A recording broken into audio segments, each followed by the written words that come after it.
Hello, I'm Michael for GameWatcher.com, and today with me we have Christopher Conlon, Ben Clavin, and last but not least, Mr. Charles Cecil, who are here to talk about The Little Acre.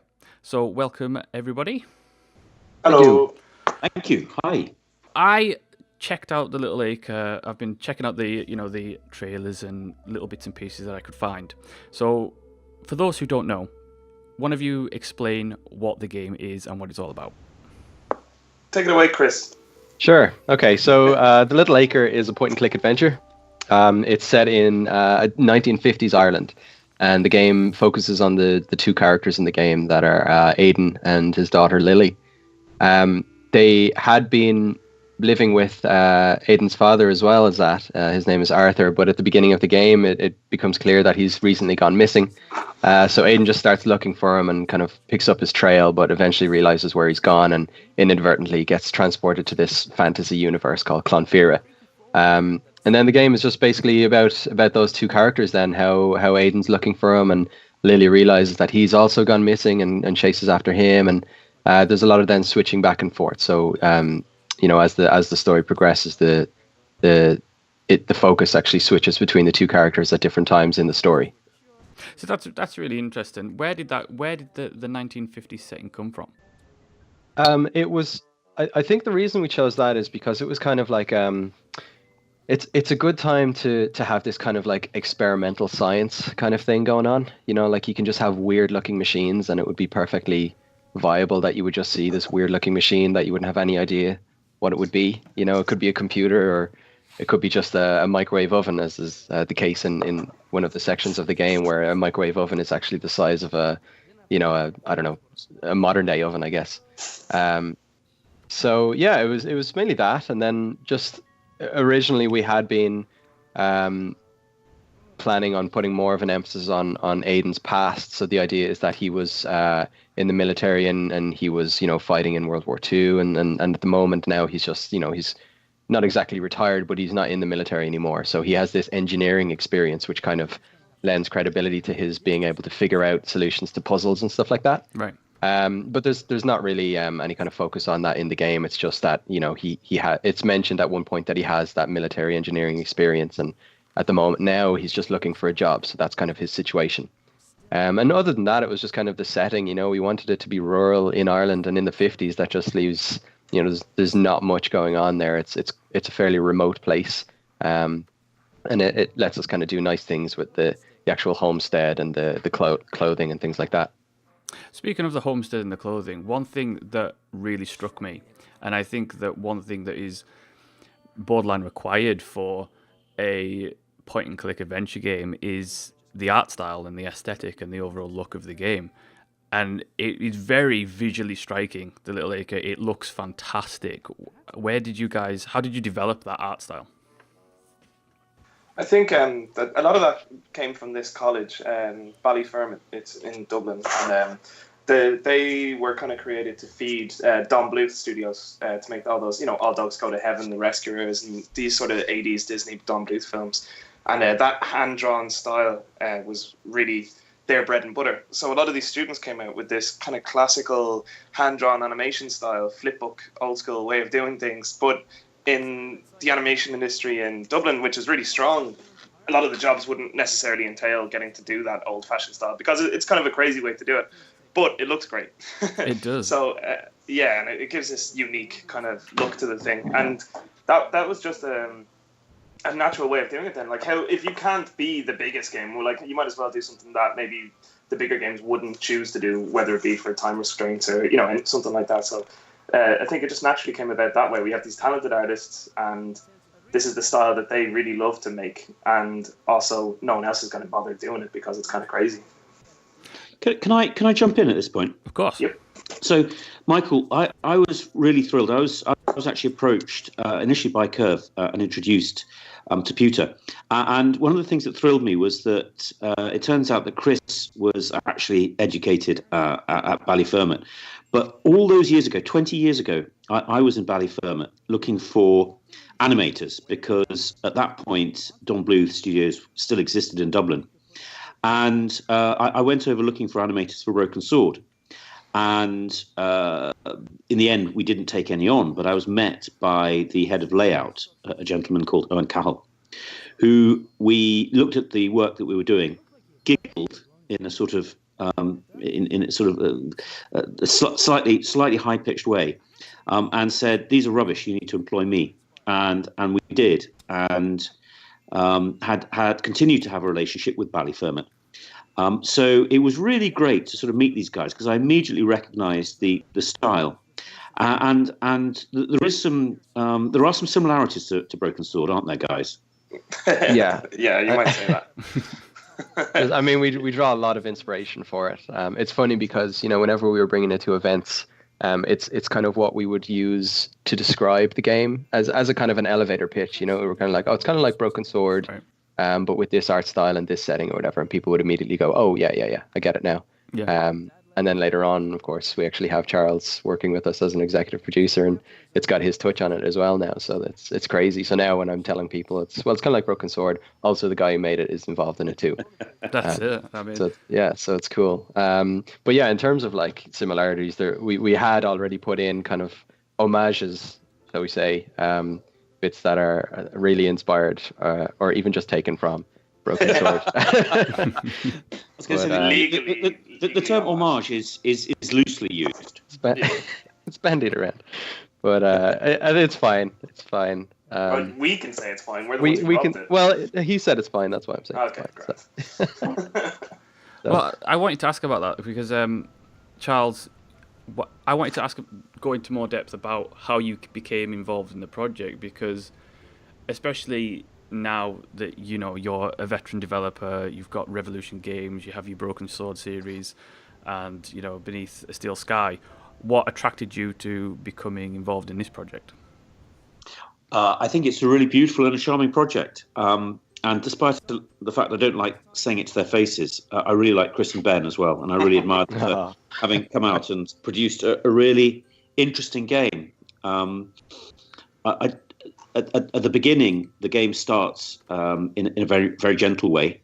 You have Dougal the dog, who is looking after Lily and despite the fact that she is doing her very best to get into all sorts of trouble, he's really running around trying to look after her, and it's just sweet. It just works really, really well. And then the drama picks up when Aidan goes into, you know, the other world, and that's quite different as well. It sort of feels like a sort of Miyazaki weird story and art style, and it just felt very fresh. And I really like the fact that these guys have used modern technology to create, you know, hand-drawn animation cells. It's absolutely a labour of love across the narrative, across the graphics. And you know, I came to the project quite late, so I take very little credit. I was able to steer a little bit towards the end. And I hope the guys found that useful. But it's a great project. I'm very proud to be associated with it. Because the story itself, guys, is it is a drama story in the sense that, you know, it's about two people getting shifted off to a different universe. But how much? I mean, from what little I saw so far, there does seem to be, you know, twinges of humour imbued into the game as well. How does that run its course throughout?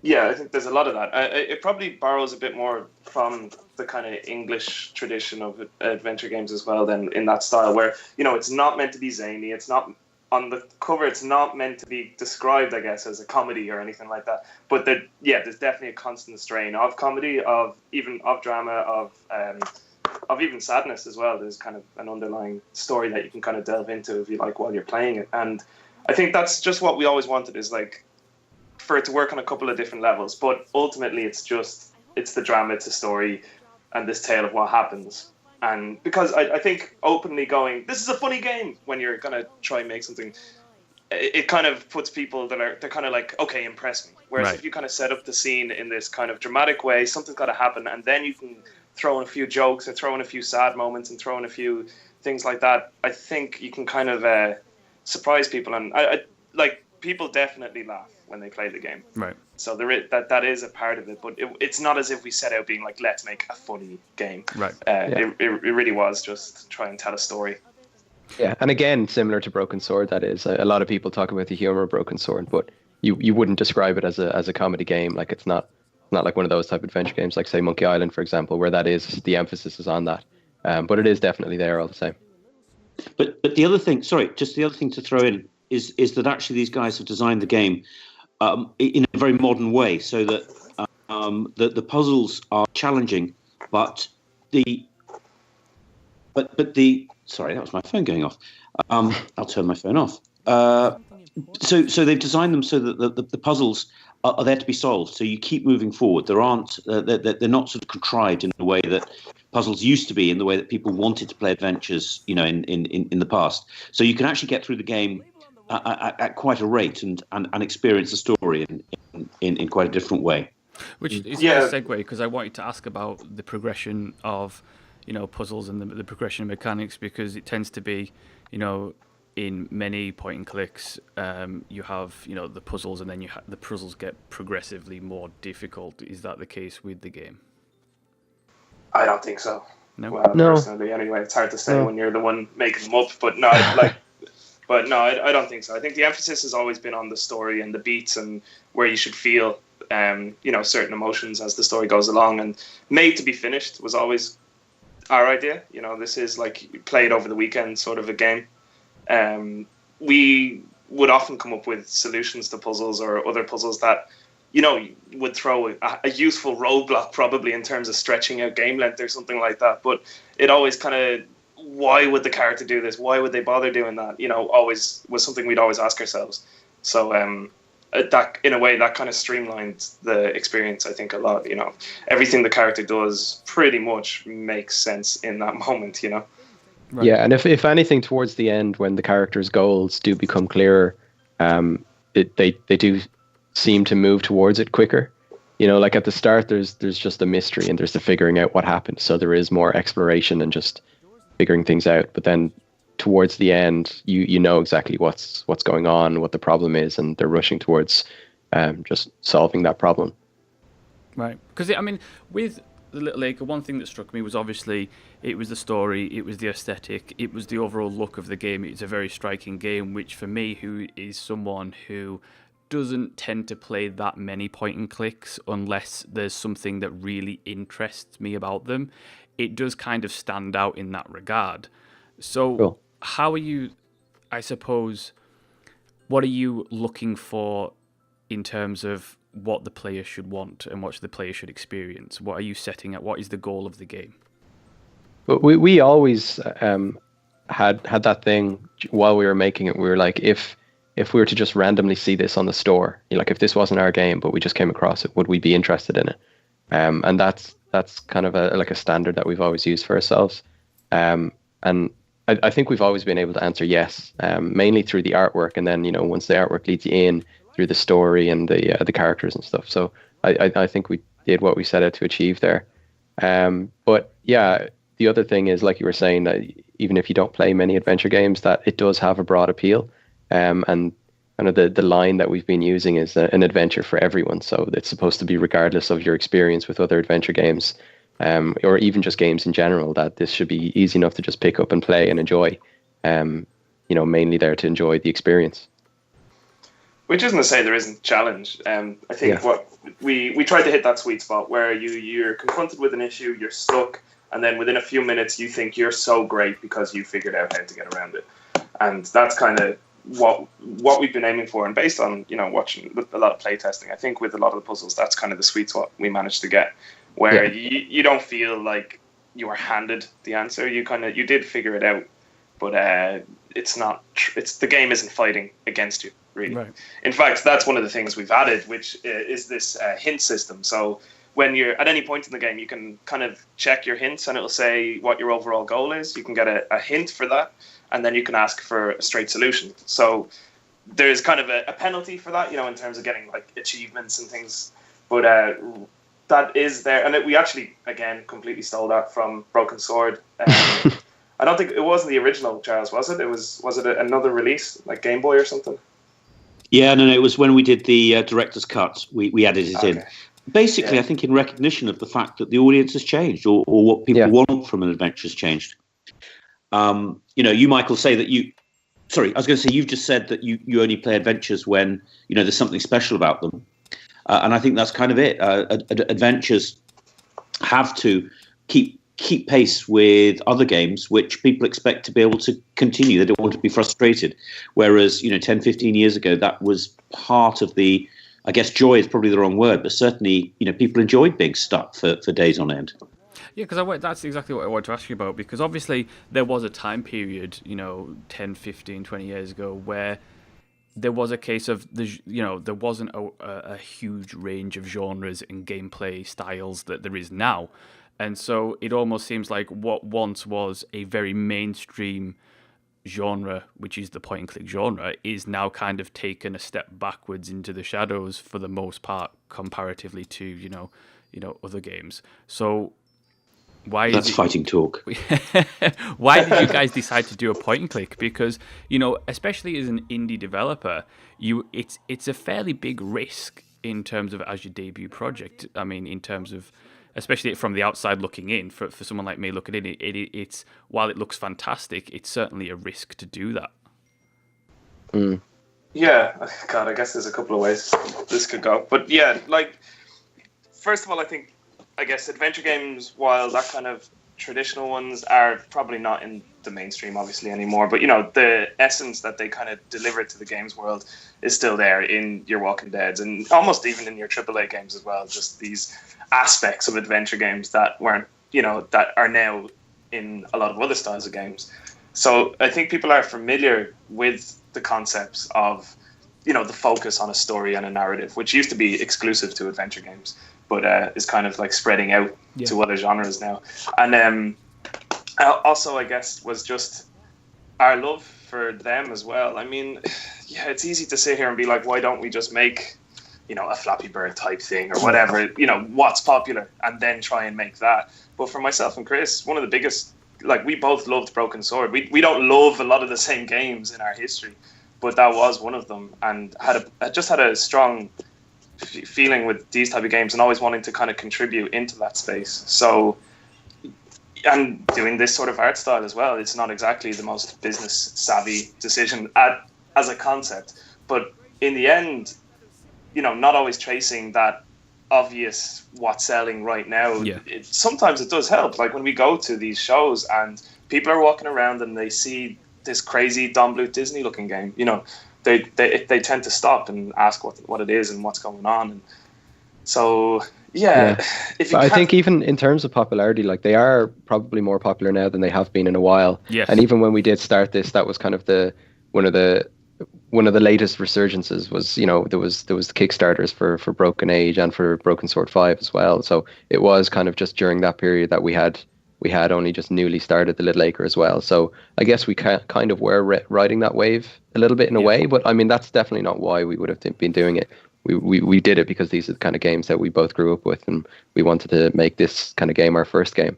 I mean, without even it being out yet, you can see that is very much the design philosophy of the game, that you've made something you love just by looking at the art style. I mean, could you get when, for example, the survival multiplayer phase came in, and then every developer was doing, and you could tell that it was a reaction to what was popular rather than doing something that they loved. Yeah, kind of a paint by numbers. Right, and it's but then you get games even in the point and click genre still today, like the Sherlock Holmes series, that does progressively better and better as it goes along because they spend time doing something that they loved. And it's just, I mean, this game from the very start, you can just the art style for me is just one of the game's biggest selling points, because you just see it instantly and you're just like, what is this? Absolutely, yeah. We owe a lot to the artists. Yeah. But yeah, you're right. It's definitely, I think actually people are picking up on that. I'm always surprised when I read through the previews. I don't know why, but I always am when they pick up on the little details of the game that we put in there. We didn't just apply this adventure game formula to it. We put in all of these little details, and we put a lot of effort into the dialogue and the personalities of the characters that people are picking up on, enjoying and appreciating. So I'm glad we did that. One of the other things, because I'm allowed to compliment it, probably more than you, because you created it. But what I think worked really well was that the animators, all of whom, from what I believe, all had been at Ballyfermot. Most of them, yeah. with those guys, and they actually sat and they were all developing together, so they could put their own flourishes in. And I think that really comes across. So, Chris or Ben would specify that something happened, and then they would actually go over the top. They would add new things that hadn't been expected. So they brought their own personality to it. Yeah. And you can really tell that with games, to be honest, when you've got a team remotely rather than a team centrally, which then defines exactly what they want, and it goes out to an outsourcer and they do it as cheaply as possible, and it comes back and it's functional. Whereas this clearly has a joy to it, which is what I really enjoyed when I first saw the project. Yeah, that's true. That, like what you're talking about there, is just kind of one of the positive side effects of being such a small team as well. It's not just us putting that extra bit of effort into it, but it's also because there's such a small team that everybody kind of has a good bit of say over how the game turns out, and we can point to each bit in the game and say that bit was somebody's idea, or that bit of animation was just a bit of initiative that someone else took. So that kind of aspect of being an indie team was great. And even the character Lily is voiced by my sister, who also designed most of the characters, pretty much all of them, and would have animated a lot of them as well. So there was a great like what Charles is saying. If you outsource and you ask for A, you're just going to get A back. That's all you're going to get. Whereas if we're, with Kate, who obviously knows Lily so well, thinks, actually, I know Lily better than even Chris and I would. Why would she do this way? Why wouldn't she do it, that way? And she'd kind of come back and argue her case. In fact, Kate was one of the biggest reasons Lily has both a sword, helmet, and fairy wings. That was kind of like one of her biggest things. Is like, no, I want both. That's the best bit. I mean, yeah, it's very much true. I mean, especially, from the press side and from a consumer standpoint, people can tell when a project's been, done properly with a good design philosophy, and there's been love put into it rather than, let's just package ship it and get it out there. And this game, Little Acre, oozes that. Like, even without playing it, just looking at, what little, the little trailers and everything like that, you can tell that instantly, which I certainly hope reflects in sales for you guys, because, so do we. I love it. It's fantastic. So. And we don't want this style to go away. Like, this will be the Pewter game style. That's kind of the overall aim here. Like, why let this talented art team go to waste, So definitely, hopefully this gives people a good idea of where we want to go as a studio, and then really start making this style our own. I think you guys are making my job really easy, because I was about to ask you what will you do next? Yeah, well, I mean, what Ben is saying in terms of keeping the art style there, that's definitely the plan. Even if it's not the same type of game, like it doesn't always have to be an adventure game. We can do whatever, but that's that animation style, that aesthetic, animation style, makes it so and noticeable. Also focus on the story and the characters. That's the greatest lesson I think adventure games gave us, because at a time when no one else was focusing on character, that genre was, and that was almost the best contribution they had to the games world. Is you can tell stories that don't involve just shooting and blowing things up. Yes. And I think that's that is definitely something we'd like to focus on as well. As like, we are formally trained game designers. That's how myself and Chris met, doing a master's in game design. But whenever we've plotted something, it's always based more on these kind of story beats and what we'd like to an experience rather than game mechanics, I guess. Fantastic. Well, I really appreciate all you guys spending so much time talking about The Little Acre. When is the game out? The 13th of December. 13th of December. So everyone should go buy that, because I will. Right. Thank you. All right, guys. Thank you so much for joining us today, and we will see you next time. Yeah. Bye. Lovely. Thanks, Michael.